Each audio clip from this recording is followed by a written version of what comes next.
Oke, kembali lagi kita sampai ke modul yang BLS, yang modul 3. Sebelumnya saya bahas, teman-teman sudah menonton ataupun menyaksikan untuk yang modul 0 tentang Adult Chain of Survival, modul 1 tentang BLS dewasa, modul 2 tentang bagaimana memakai AED. Nah, di modul 3 dan 4 ini adalah teman-teman bagaimana melakukan BLS pada korban anak dan juga untuk korban infant atau bayi. Oke ya.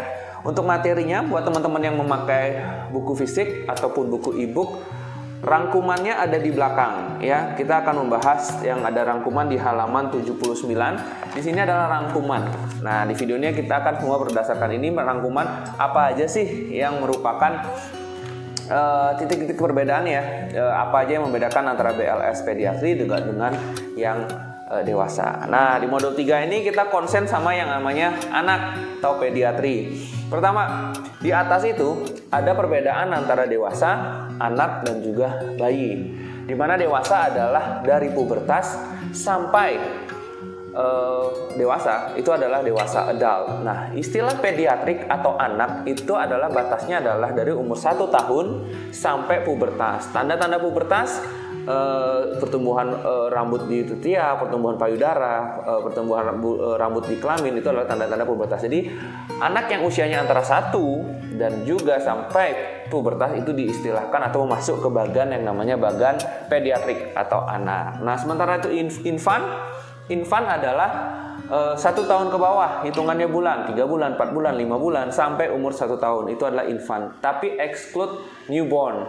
Jadi guideline yang ada untuk BLS ini dibagi menjadi 3 ya, infant, pediatrik, dan juga dewasa. Tidak termasuk untuk newborn. Oke, yuk kita mulai langkah-langkahnya. Yang pertama, kalau ada anak yang kolaps, tidak sadar depan kita, langkah pertama sama seperti yang sebelumnya, pastikan lingkungannya aman. Pastikan lingkungannya aman untuk siapa? Kita, diri sendiri, lingkungan, dan juga untuk korban. Setelah semuanya aman, baru yang kita lakukan adalah cek respon. Dek, tepuk bahunya dek. Ada respon atau tidak? Apa yang dicari? Berkedip, bersuara, berespon, bangun, itu semuanya adalah respon. Oke, setelah tidak ada respon, jika tidak ada respon, maka kita panggil bantuan. Nah, di sini ada sedikit perbedaannya. Kalau teman-teman lihat di bagian ini, apa sih maksudnya untuk pediatri dan juga infant? Kenapa dia berbeda seperti itu? Gampangnya gini, ini hanya berlaku kalau kita benar-benar sendiri dan kita tidak menyaksikan, ya. Sendiri dan tidak menyaksikan. Kalau tidak disaksikan kolapsnya, artinya kita datang anak ini sudah kolaps dan kita benar-benar sendiri. Nah, di guideline ini dianjurkan kita melakukan CPR dulu 2 menit, baru kita panggil bantuan. Tapi kondisinya benar-benar sendiri dan juga tidak disaksikan. Ini mungkin jarang ya. Sebagian besar pasti kita tidak sendiri. Kalau tidak sendiri ya kita tinggal suruh orangnya tuh, tolong panggil bantuan, panggil yang lain, panggil teman jaga saya, panggil ambulans. Itu adalah langkahnya yang kalau ada orang lain, oke ya. Atau disaksikan. Kalau disaksikan, kita aktifkan dulu emergency response atau panggil bantuan, baru kita kembali. Tapi kalau ada 2 kondisi ya. 1, tidak disaksikan kolapsnya. Yang kedua, sendiri, maka kita boleh melakukan CPR 2 menit baru kita memanggil bantuan. Oke, itu aja perbedaannya agak sedikit ya.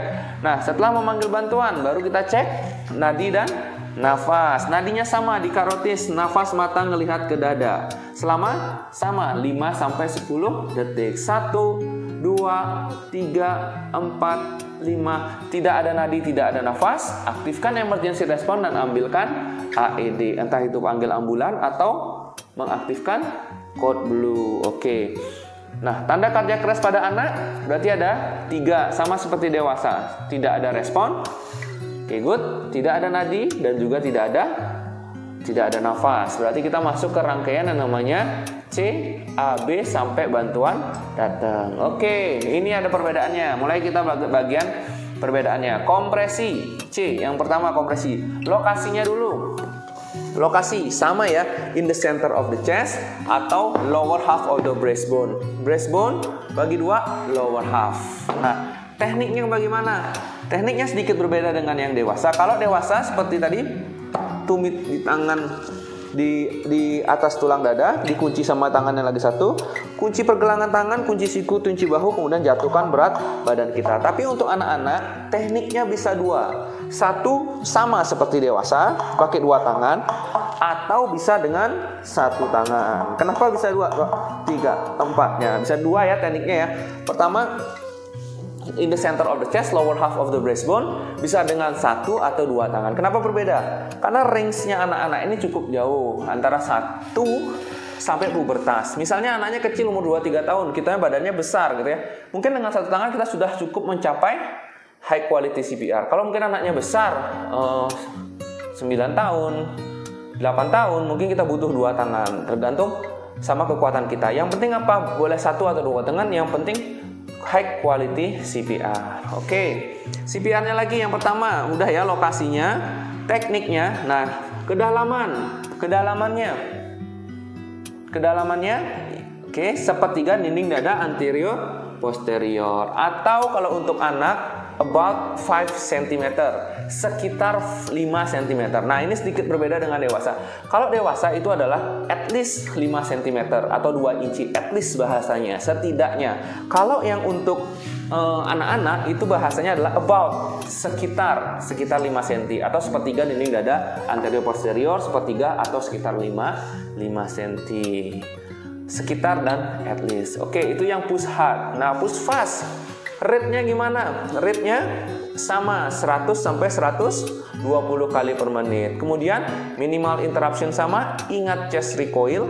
Yang terakhir, avoid excessive ventilation sama. Kemudian C-nya sudah ya. Kita rangkum perbedaannya apa?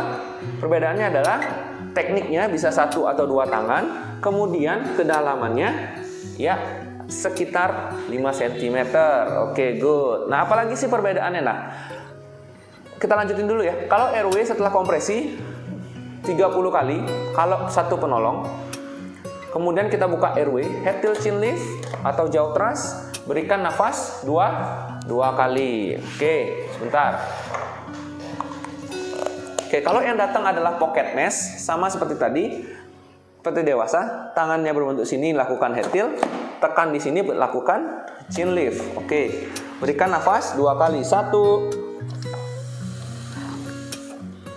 2, kemudian balik lagi kompresi. 1, 2, 3, 4, 5, 6, 7, 8, 9, 10, 11, 12, 13, 14, 15, 16, 17, 18, 19, 20, 21, 22, 23, 24, 25, 26, 27, 28, 29, 30. Nafas 2 kali.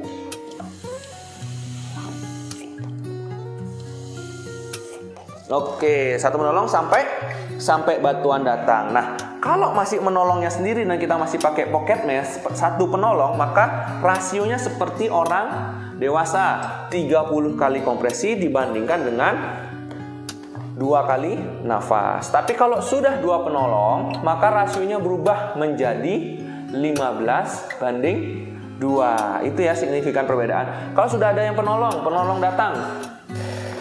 datang berarti dia ada bawa BVM.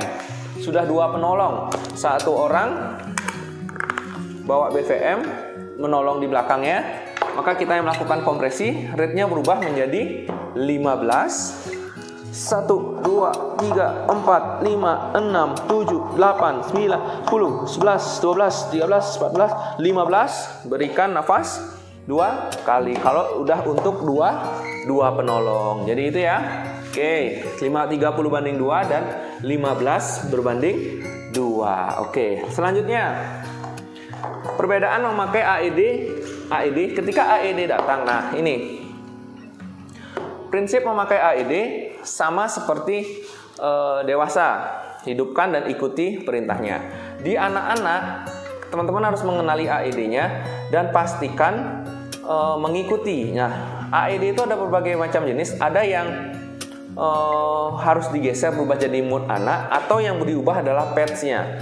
Kalau yang berbeda adalah di pads-nya, pastikan teman-teman memakai pads anak. Oke ya, kalau enggak, lihat di mood-nya. Misalnya hal yang seperti ini. Adult patient. If the patient is a child, press the child button. Nah, di sini kita harus mencet Child patient. Remove the Nah, child. apa sih yang berbeda? Nanti dia akan berbeda untuk mengasih dosis joule-nya. Kalau nggak ada gimana? Kalau nggak ada? Kalau nggak ada, pakailah yang dewasa. Jangan kita pakai yang anak-anak ke orang dewasa. Itu adalah kurang. Kalau tidak ada pads anak-anak, cukup pakaikan pads yang dewasa. Pakai pads dewasa. Yang penting tidak saling tindih-tindihan, tidak saling tumpang tindih. Nah, di situ dilihat ada pads yang anak-anak, tergantung ikuti penggunaannya. Misalnya di sini diinstruksikan bahwa yang ini di depan, oke ya, yang lagi satu di belakang untuk anak-anak. Ikuti guideline pemasangannya sesuai dengan jenisnya, oke ya. Jadi perhatikan AED teman-teman. Ikuti bagaimana memakai AED-nya. Pastikan sudah pindah ke mode anak atau pastikan kita memakai pads yang anak. Kalau tidak ada gimana? Pakai yang dewasa. Oke.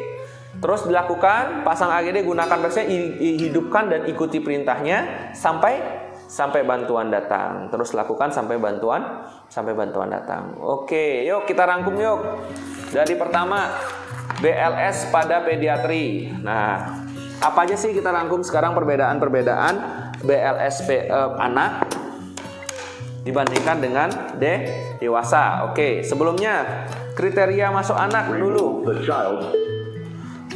Kriteria masuk anak adalah antara umur 1 sampai pubertas. Oke.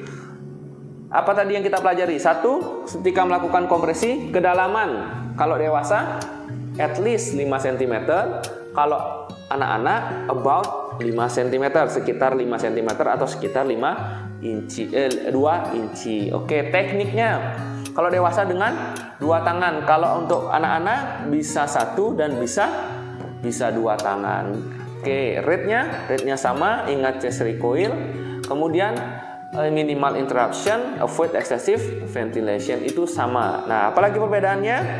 Perbandingannya betul. Kalau satu penolong 30:2. Kalau sudah datang penolong lain, maka perbandingannya adalah 15:2. Oke, apalagi perbedaannya? Yang keempat yaitu AED. Kalau datang AED, kita harus pastikan hidupkan dan ikuti perintahnya. Kemudian pastikan di mode anak, pastikan memakai pads anak. Kalau tidak ada, pakai yang dewasa. Oke, itu untuk BLS pada anak. Kita akan lanjut ke modul selanjutnya untuk BLS pada bayi atau infant.